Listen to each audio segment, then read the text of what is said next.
The gates of Ravensbrück stand open, and the woman everyone fears is gone. Not captured. Not dead.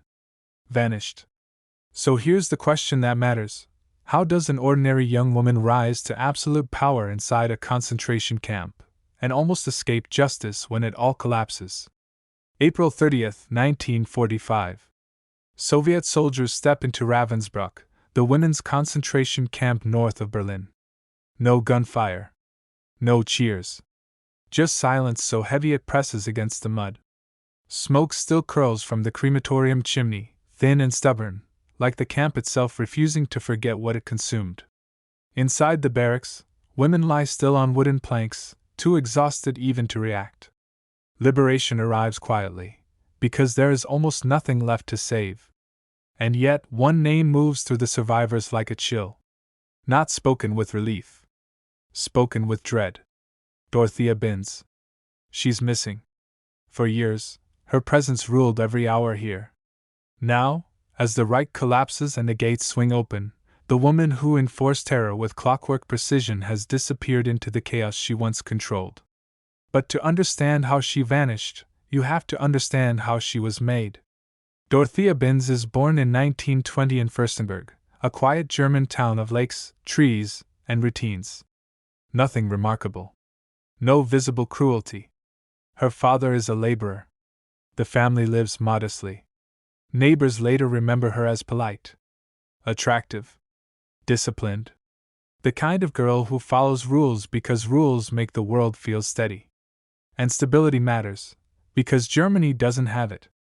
The country is still bleeding from the First World War. Inflation devours savings. Violence creeps into the streets. Confidence collapses. For a young girl watching adults panic, order starts to look like salvation. Here's what nobody tells you about radicalization. It doesn't begin with hatred. It begins with relief. As Dorothea grows up, the Weimar Republic falls apart around her. Chaos isn't theoretical, it's in classrooms, in conversations, in the future that suddenly looks smaller every year. She doesn't rebel. She adapts. Obedience feels safe. Authority feels necessary. By the time she's a teenager, Germany has already changed forever. Hitler takes power in 1933, and the state moves fast, into schools, youth groups, private lives. Education stops asking questions. It starts giving answers. Loyalty replaces curiosity. Obedience becomes a virtue. And for a generation raised on instability, this feels like clarity. Dorothea joins the League of German Girls. No violence.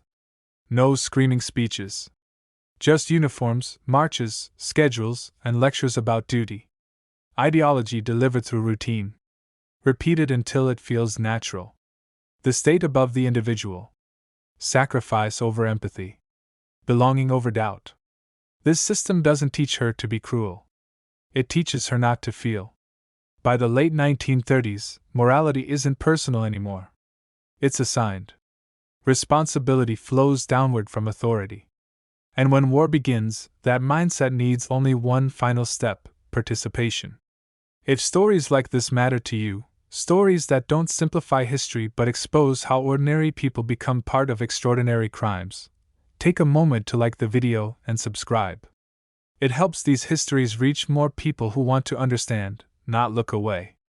In 1939, at 19 years old, Dorothea Binz applies for work at Ravensbrück concentration camp. 50 miles north of Berlin. Built exclusively for women. Designed not just to imprison, but to erase. Names become numbers. Hair is cut. Possessions vanish. Identity dissolves at the gate. Dorothea arrives as a trainee guard. Clerical work at first. Paperwork. Distance from violence. But Ravensbrück doesn't reward distance. It rewards precision. Compliance. Emotional absence. Within months, she stands out. Not for hesitation, but for initiative. Roll call becomes her domain. Thousands of women forced to stand for hours. Heat. Rain. Frost. Illness doesn't matter. Exhaustion doesn't matter. Survivors later remember the sound of her boots, measured, deliberate, as she walks the lines, not searching for order, but for weakness. A cough. A tremor. A bent knee. One day, a Polish resistance prisoner collapses. Another woman instinctively reaches out to steady her. Dorothea sees it. Both are pulled from the line. Only one returns. The other doesn't survive the punishment. What makes this moment unforgettable isn't just the brutality. It's the efficiency. As if the outcome were routine. As if nothing final had happened at all. By 1943, Dorothea Binz is Deputy Chief Overseer, second only to the Commandant among female staff. Her authority now shapes labor assignments, punishments, transfers. And at Ravensbrück, transfers often mean disappearance. Witnesses describe her carrying a whip during inspections. Not always to strike, but to pause. To let anticipation do the work. Control first. Pain second. Sometimes laughter follows. Not often. Just enough to be remembered forever.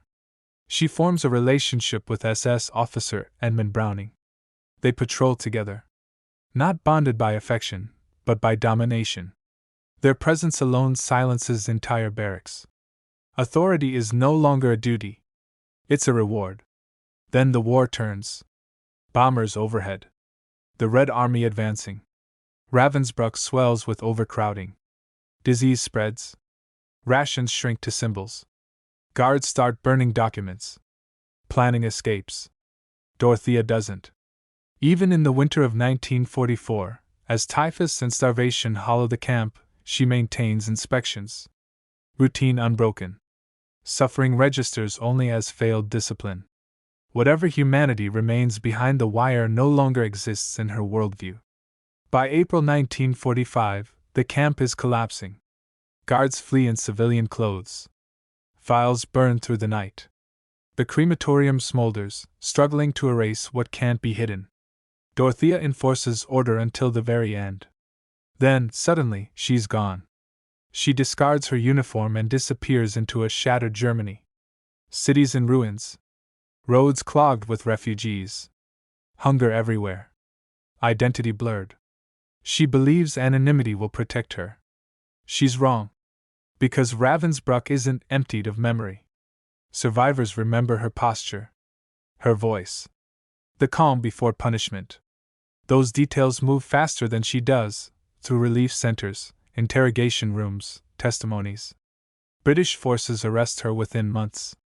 In the courtroom at Hamburg, Dorothea Binz shows the same restraint that once terrified thousands. She doesn't deny her role. She doesn't explain. She doesn't acknowledge the suffering described in front of her. On February 3, 1947, the verdict comes. Death by hanging. She is 26 years old. On May 2, 1947, at Hamelin Prison, the sentence is carried out. No ceremony. No speech. No spectacle. The process is brief. Mechanical. Final. She is buried in an unmarked grave. Her name deliberately erased. But Ravensbrück remains. Survivors rebuild their lives. They testify. They teach. They refuse silence. And through them, the world learns something uncomfortable. Atrocity doesn't require monsters. It requires ordinary people who replace conscience with obedience. When authority becomes virtue, and empathy a liability, cruelty stops needing justification. It becomes routine. That's why Dorothea Binz is remembered. Not for recognition, but as a warning. Because forgetting how this happens makes it easier for it to happen again. If you value historically grounded documentaries that confront the realities of war with clarity and respect, consider subscribing to the channel. Each story shared helps ensure these histories are remembered with accuracy, and never reduced to silence. The gates opened in 1945. But the real danger begins when we stop paying attention.